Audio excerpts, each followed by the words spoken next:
All right, welcome to the show, Dr. O. How does it feel to be Dr. O today? Feels good. I'm honored to be here. It feels good, I'll be honest. Yes. Tell us a little bit about your medical journey so far. So I'm a family physician. Started out in Jersey, Rutgers University. Knew I wanted to be a doctor after figuring out that I didn't want to be a nurse.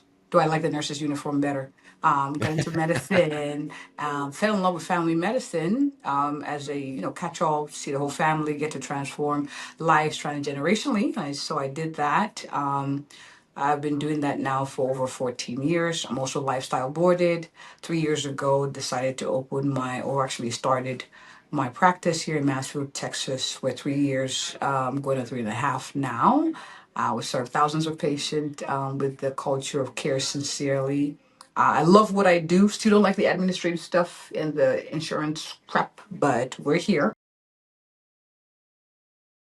Real estate sounded a little too daunting for me, like something kind of far to reach. You had to have a lot of capital and things like that. But thankfully, I have a brother who's a real estate agent and big on it. He's been telling us, hey, you really should invest in this.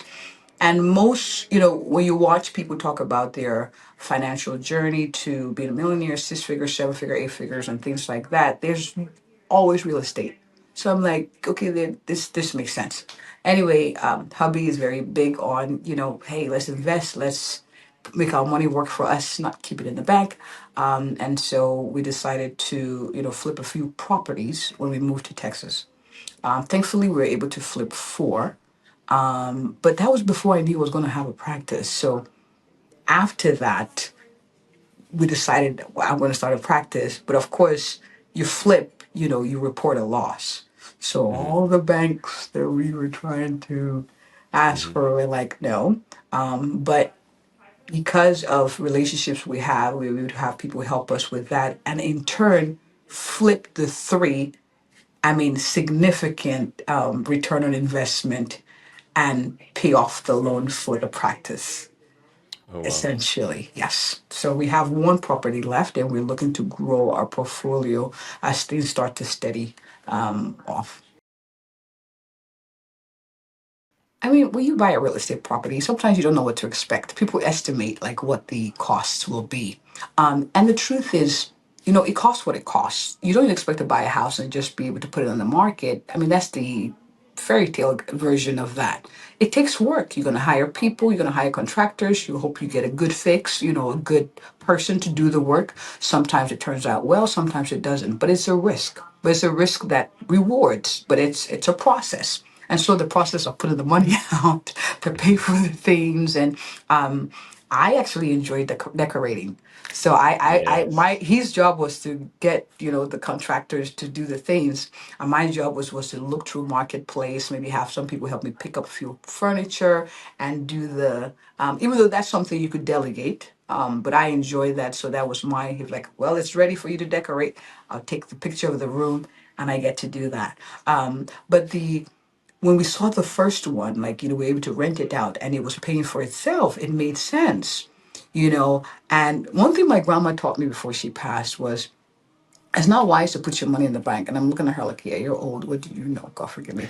But she's like, yeah, you want to put your money to work. So what she would do is she would lend it to Uh, people, local villagers, who would use it to open businesses, and she would get a cut of it. wow. So the banks are actually using your money to make money. Oh, yeah, So why absolutely. don't you use your money to make money? And so that was a mindset shift for me, because I always felt safe with, having the was it 6 months of, everything in the bank. And, Hmm. Dave Ramsey, I'm a big fan, but, there's some things you take calculated risks. And so the risk taking was big for me, was a little scary, but the mindset shift preceding that was very helpful. It's growth.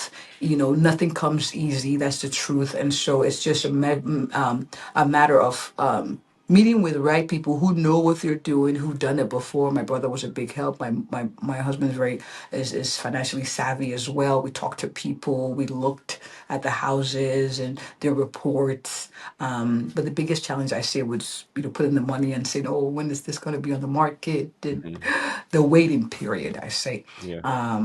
is the tough part, and the dealing with people, and sometimes a few disappointments.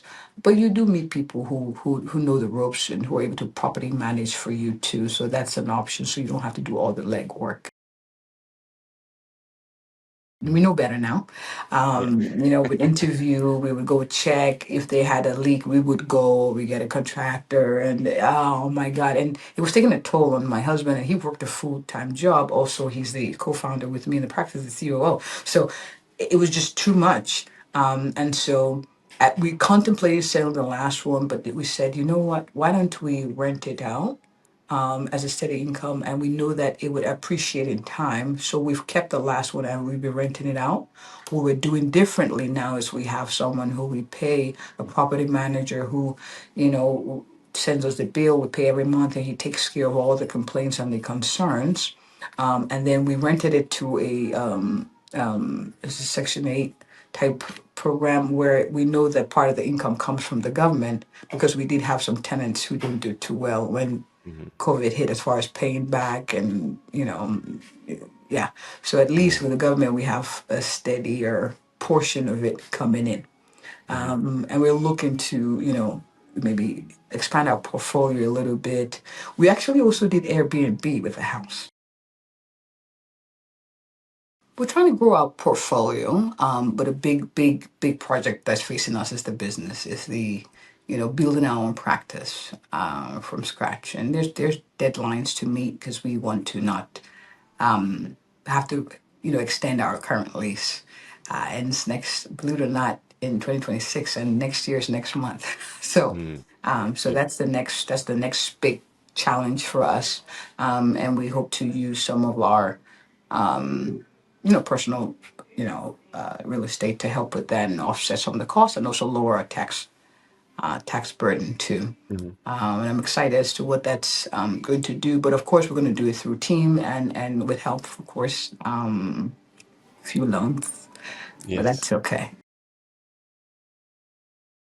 I like the Airbnb idea. I thought it was fun. But maybe not as quickly a turnover. I like the short term rental idea. Where people can rent, for a couple months, or and I know Midterm. yes, and I know some Midterm. doctors who are doing that too, and so that has piqued my interest. And then even buying businesses. Not sure we're there yet. Yeah. Just speaking that out, in faith, but maybe in time that would be good. And even my experience as a business owner, if I buy a business and people in there, even teaching them how to run those businesses are also coming as a thought. But that's me, dreaming big. I want to face this mountain first, but I also want to invest in even like things like ranches, like space, like land, where people can also build their dream homes.